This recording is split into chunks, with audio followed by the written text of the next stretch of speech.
pagdagsa ng mga Russian sa bansang Ukraine ay matinding babala para sa buong Europa. Sa lakas ng hukbo, isa-isang bumabagsak ang mga syudad sa kamay ng mga Ruso. Subalit sa likod ng madilim na ulap ay may liwanag na natatanaw. Matapos ang ilang araw na pagpupulong, sa wakas tumugon na ang 30 bansa sa grupo ng NATO. Bitbit nito ang pundasyon ng samahan, ang artikulong nagsasaad na atake sa isa ay atake sa lahat. Sasali na ba ang NATO sa gulo o huli na ang lahat? Kung nais mong lumawak pa ang iyong pag-iisip at lumalim ng lubusan ang iyong pangunawa, sama-sama nating halungkatin ang kasaysayan at hanapin ang kasagutang mahirap. Ipaliwanag ang tanong, totoo ba?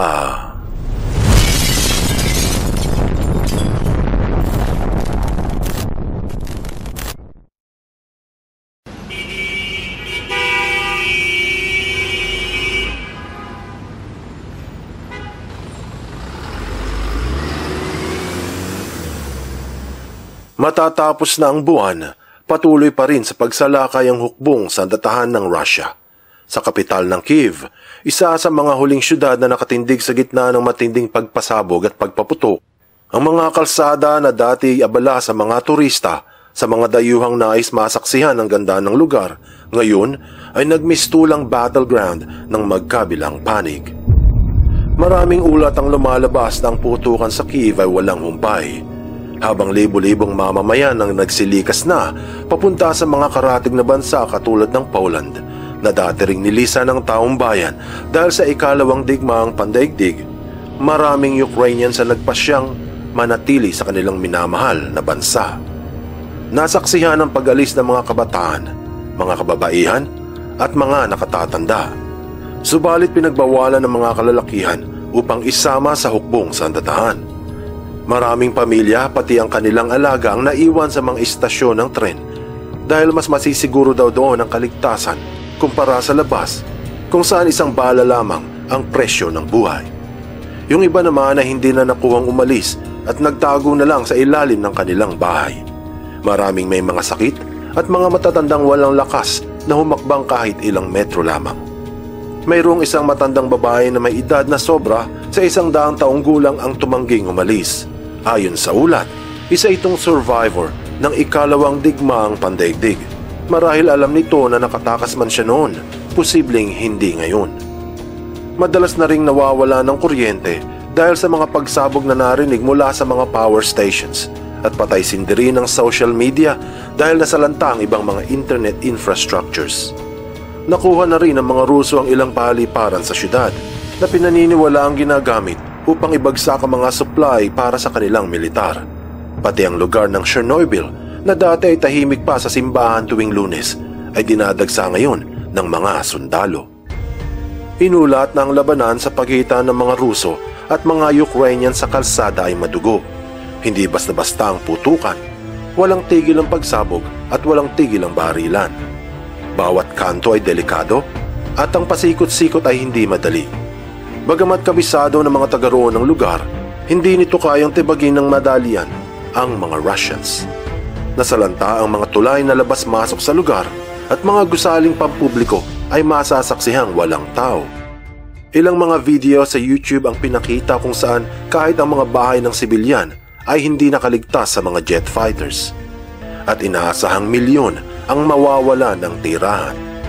Sinabi sa Euronews na gusto ng presidente ng Ukraine na manatili ito sa kapital sa gitna ng pagdami ng mga nasawi. Bagamat matindi ang pagsalakay, ang Kyiv ay nasa kamay pa rin ng mga Ukrainians. Subalit walang makapagsasabi kung hanggang kailan titindig ang puwersa ng Ukraine laban sa mabangis na hukbo ni Putin. Marami ang naniniwala na bago matapos ang linggo, babagsak ang kapital at mapapalitan ng bandilang asul at dilaw na minamahal ng mga Ukrainians sa sinasaluduhang kulay pulang simbolo ng mabagsik na Russian Federation.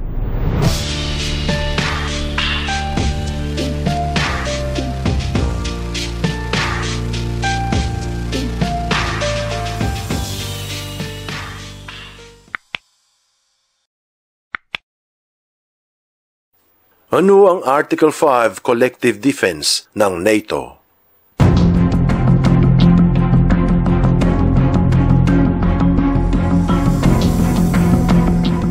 Dahil sa mga kaganapan, nagpatuloy ang kaliwat ng mga sanctions o pagbabawal o paglimita laban sa bansang Russia. Sinabi sa Reuters na magbabayad daw ang Russia dahil sa ginawang giyera ni Putin. Inaasahan ng mga taga-kanluran na makatutulong ang mga sanctions upang mag-iba ang isip ni Vladimir Putin. Ngunit ang sabi sa The Guardian na wala na raw binesa ang mga sanctions sa Russia. Ganon din ang sabi sa DW na sa gitna ng maraming pagbabawal sa Russia o mga sanctions, mukha raw hindi ito tatalab. Mayroong mga naniniwala na hindi na mapipigilan ang paglusob ng mga Russians at tuluyan ang babagsak ang Ukraine sa kamay ni Vladimir Putin. Unti-unti nang napupukaw ang pag-asa ng marami. Pero katulad ng halamang makahiya na tumitiklop sa hipo, asahang bubukas muli ang pag-asa sa puso ng mga nadamay dahil ang hinihintay ng lahat ay dumating na. Ang paggamit ng ikalimang artikulo ng 30 bansa na miyembro ng North Atlantic Treaty Organization, kilala ng marami bilang NATO. Halos nawala na ng pag-asa ang Ukraine nung nagpaalam sa huling pagkakataon ng kanilang presidente na si Volodymyr Zelensky sa kanyang mamamayan. Ang paghingi nito ng tulong mula sa mga taga-kanluran ay pawang bumagsak sa mga walang pandinig. Ang pagsalakay ng mga Russians ay parang bagyo na humampa sa dalampasigan. Subalit gaano man kalakas ang isang higanteng alon, ito ay huhupa din. Marahil ang pag-asa ay nasa resulta ng pagpupulong ng mga miyembro ng NATO at ang kasunduang collective defense, ang tinaguriang one for all for one, o ang pag-atake sa isa ay atake sa lahat. Ang samahang binuo upang maiwasan muli ang naganap noong ikalawang digmaang pangdaigdig. Ito ang empatikong sinabi ng Secretary General ng NATO na si Jens Stoltenberg. The world will hold Russia and Belarus accountable for their actions. Russia as the aggressor, Belarus as the enabler. President Putin's decision to pursue his aggression against Ukraine is a terrible strategic mistake, for which Russia would pay a severe price for years to come. NATO allies and the European Union have already introduced significant sanctions, and many of our partners around the globe have joined us. We must stand ready to do more, even if it means we have to pay a price, because we are in this for the long haul. Yesterday, NATO allies activated our defense plans, and as a result, we are deploying elements of the NATO response force on land, at sea and in the air, to further strengthen our posture and to respond quickly to any contingency. The United States, Canada and European allies have deployed thousands of more troops to the eastern part of the alliance. We have over 100 jets at high alert operating in over 30 different locations, and over 120 ships from the high north to the Mediterranean, including 3 strike carrier groups. There must be no space for miscalculation or misunderstanding. We will do what it takes to protect and defend every ally and every inch of NATO territory. Ayon sa pinuno ng samahan, tutugon na sila sa mga ginagawa ng Russia. Ang tinaguriang response force ay inilunsad na sa kauna-unahang pagkakataon sa kasaysayan ng grupo upang pigilin ang paglusob ni Putin. Kung hindi ka makapaniwala, ito ang sabi sa politiko. na magpapadala ang NATO ng libu-libong sundalo sa kanang bahagi ng NATO allies upang pigilan ang posibleng paglusob ni Vladimir Putin sa mga bansang miyembro ng samahan. Magpapadala din sila ng mga air fighters at 3 aircraft carrier groups upang depensahan ang mga panlaban ng Russia na nasa Black Sea. Ayon sa NATO, ito ang mga unang hakbang na tatahakin ng grupo upang kontrahin ang pagsalakay ng Russia.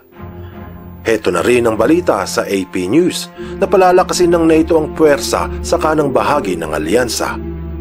Marami ang nagpahayag na hindi titigil si Vladimir Putin na makuha lamang ang Ukraine. Kung walang kokontra, may posibilidad na magbabalak din itong makuha ang mga dating miyembro ng Soviet Union na nasa kaliwang bahagi ng Ukraine. Sinabi rin na kung matatalo ang Ukraine ngayon, darating ang panahon na kailangan ito makipaglaban para sa mga bansa ng NATO. Kaya naman lubos ang naghahanda ang mga 30 miyembro sa tulong ng Estados Unidos at ng Canada. Ganun pa man, hindi ito maaaring lumusob sa Ukraine hanggat wala sa teritoryo ng NATO ang hukbo ng Russia. Batas na kailangang sundin na rule of law ng grupo. Kung magtutuloy ang Russia sa pagsalakay at nakuha nitong tumawid sa labas ng Ukraine, dito mayroong obligasyon ng samahan na ipagtanggol ang sinumang miyembro nito. Dahilan na marahil magdudulot ng isang digmaang masasangkutan ng buong mundo. Tuluyan na nga bang babagsak sa kamay ng mga Russians ang bansang Ukraine? Mabalik kaya sa Russian Federation ang mga dating bumubuo ng Union of Soviet Socialist Republics? O marahil darating ang kinatatakutan ng lahat, ang ikatlong digmaang pandaigdig? Mga katanungang nararapat lamang nabigyan ng makabuluhang kasagutan. Abangan sa mga susunod na kabanata. Anong aral ang mapupulot dito? Ang nagaganap ngayon sa Ukraine ay hindi biro. Maraming buhay ang masasawi, maraming pamilya ang magkakahiwalay, maraming tahanan ang mawawasak. Kaya kampi ka man sa mga taga-Ukraine o sang-ayon ka kay Vladimir Putin, ang buhay ng bawat isa ay mahalaga. Huwag kalimutan, kapag buhay ang inutang, buhay din ang kabayaran. Buksan mo ang iyong isip at hayaang lumalim pa ng lubusan ng iyong pangunawa sa mga kasaysayang kapupulutan ng maraming aral. Tandaan, katotohanan ang susi sa tunay na kalayaan.